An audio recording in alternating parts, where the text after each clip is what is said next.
when a baby is born, they don't come out knowing how to speak or how to feed themselves or how to walk. So they have to learn these things, right? When a baby is learning how to walk, they're going to stand up and stumble and fumble and wobble and they fall and they get right back up and try again. They might cry because they hurt themselves, but we're always encouraging them.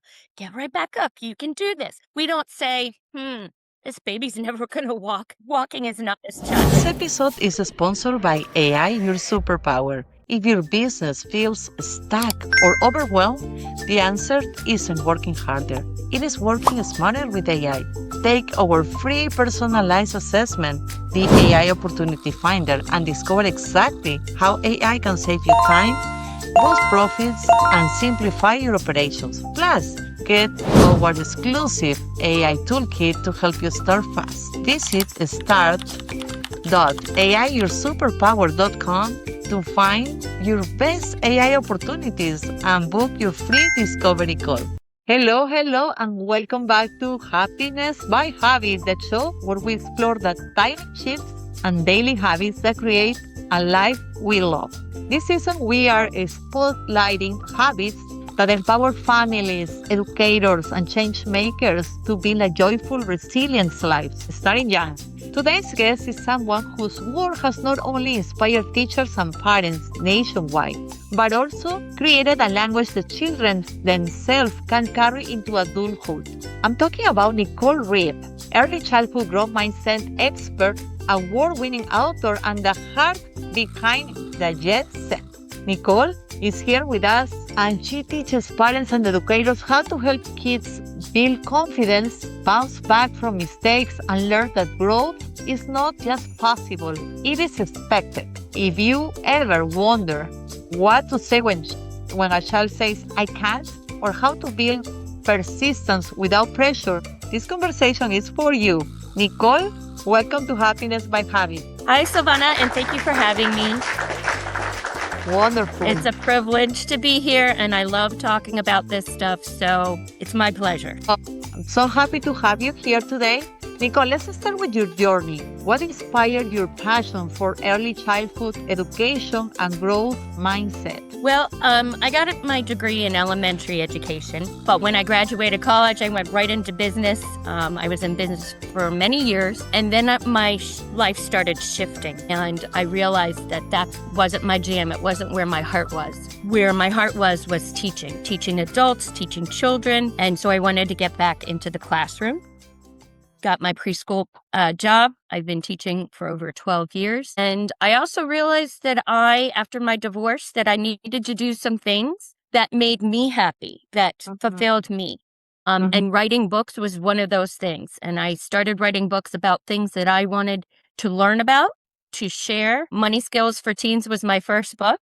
That was a top seller, is still a top seller on Amazon. And I wrote that for me because I wanted to learn about money skills, but also for my teenage daughters at the time because they were not learning that in school. So then I started writing books about other things that I wanted to explore. I was going through menopause and other things that were happening in my life. So I wanted to research somatic therapy and about the vagus nerve. And I learned so many new things that I wrote about them because it's the best way to do research is researching things and then you write about it and you teach it to other people. So then I read Carol Dweck's book about growth mindset and a light bulb went on. And I said, this is what I need to be teaching.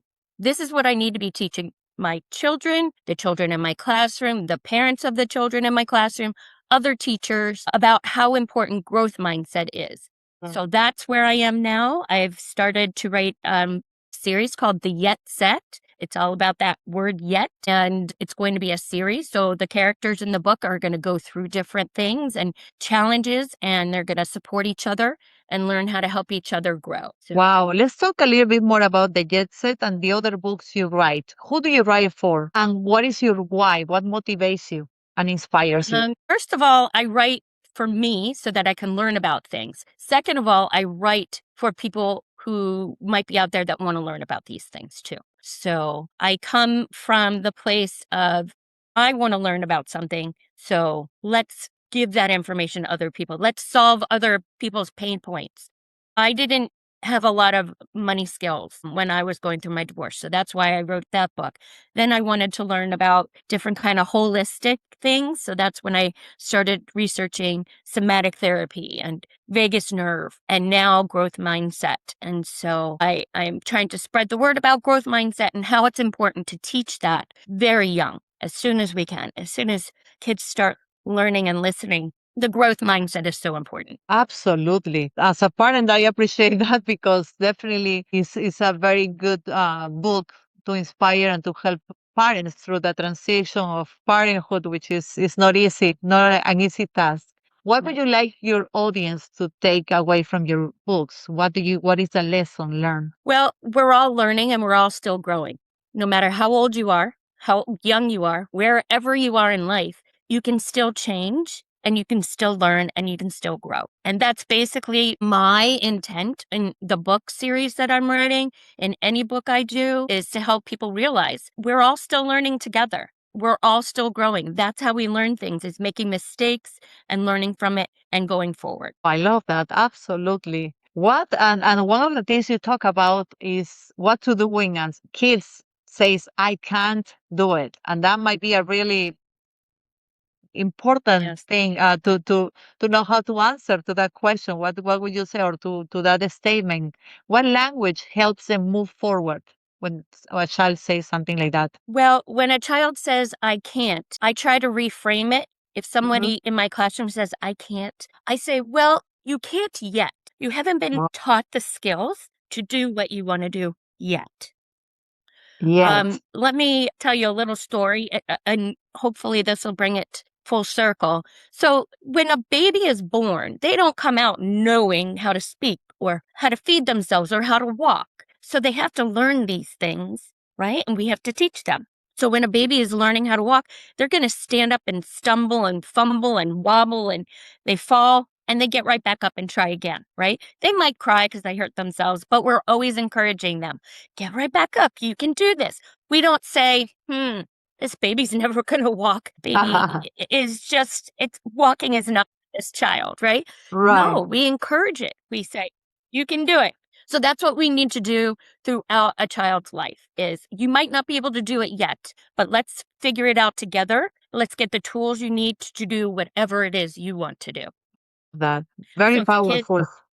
says, I can't, or a parent says, I can't, Yes. we just want to rephrase it to, I can't yet. And let me tell you, let's talk about a little bit about how important is what you teach a kid when they are little. Because I remember I've been so lucky because my parents really were super supportive to the point where they made me believe that I could do anything I put my mind into, and that was super powerful. And so it's like I remember, I wanna, and they kind of taught me that I could do anything I want. So that was a belief I had from early when I was an early like a kid, right?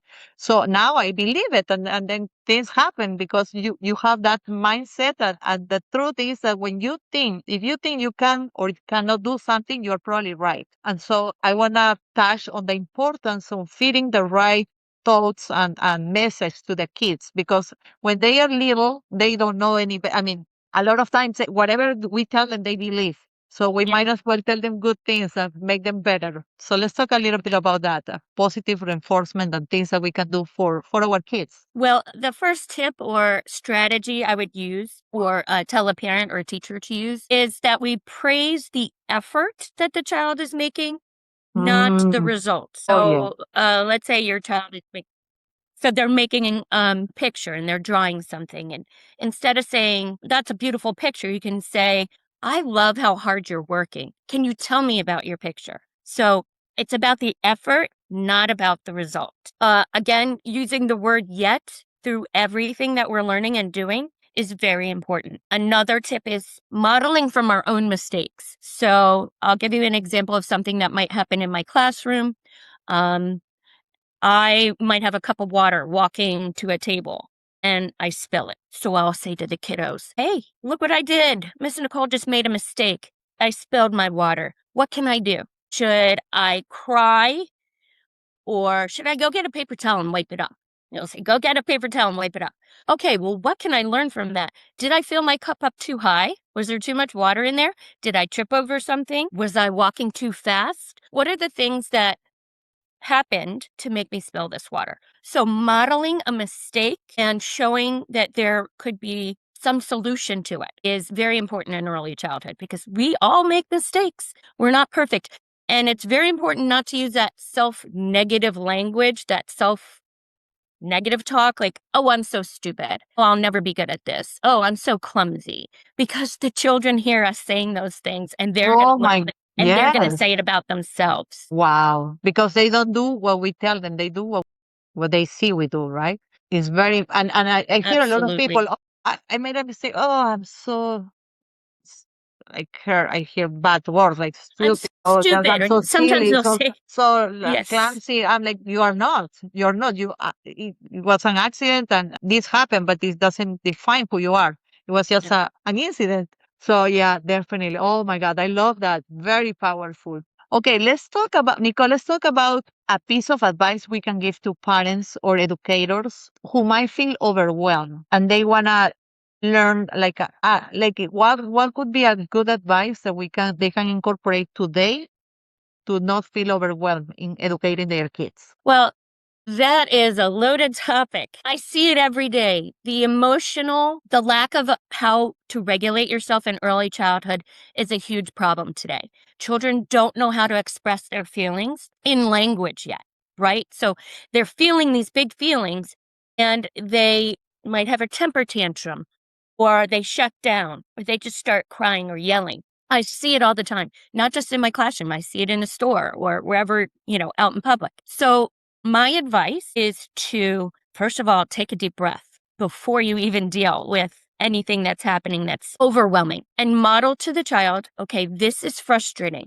This is overwhelming. I feel that in you. I feel that. Take a deep breath and we're going to discuss what the issue is and then try and find a solution. So encourage the child to talk about that hard feeling, that big feeling. Talk about the problem that they have. Try and figure out the solution or a solution, many solutions maybe, and frame the challenges into opportunities instead of, I can't zip my coat.